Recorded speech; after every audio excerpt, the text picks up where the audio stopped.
আজি ৰাইজৰ দলৰ যিসকল কৰ্মীয়ে আমাৰ এবাৰ নিৰ্বাচনত কঠোৰ পৰিশ্ৰম কৰিছিলে তেওঁলোকৰ লগত অকণমান কথা পাতিবৰ কাৰণে নিমন্ত্ৰণ কৰি আনিছিলোঁ আৰু নিমন্ত্ৰণ কৰি আনোতে এযোৰা বিহুও আহিছিলে। মই এবাৰ আচলতে বিহু উদযাপনে কৰা নাছিলোঁ কাৰণ জুবিনদাৰ মৃত্যু হোৱাৰ পাছৰ প্ৰথম বিহু আছিলে। মই একযোৰা বিহু এটেণ্ড কৰা নাছিলোঁ, একযোৰা বিহুটো সেৱা লোৱা নাছিলোঁ আৰু ক'তো বিহু মাৰিবলৈ যোৱা নাছিলোঁ। প্ৰথমবাৰ আজি নিৰ্বাচনৰ পাছত প্ৰথমবাৰ আমাৰ ৰুদ্ৰসিংহ পাৰ্কত, এই পাৰ্কখন মই নিজে বনাইছিলোঁ।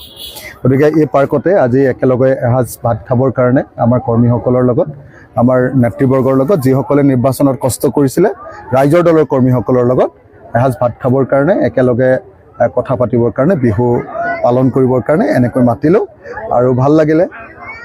2026 চনৰ নিৰ্বাচনটো খুব ভালকৈ মৰমেৰে পাৰ কৰিলোঁ। সেইকাৰণে আগন্তুক সময়খিনিত যাতে আমি সকলোৱে একেলগে কাম কৰিব পাৰোঁ তাৰ কাৰণে আজি এনেকৈ এই আমাৰ ভোজমেলৰ আয়োজন কৰিলোঁ।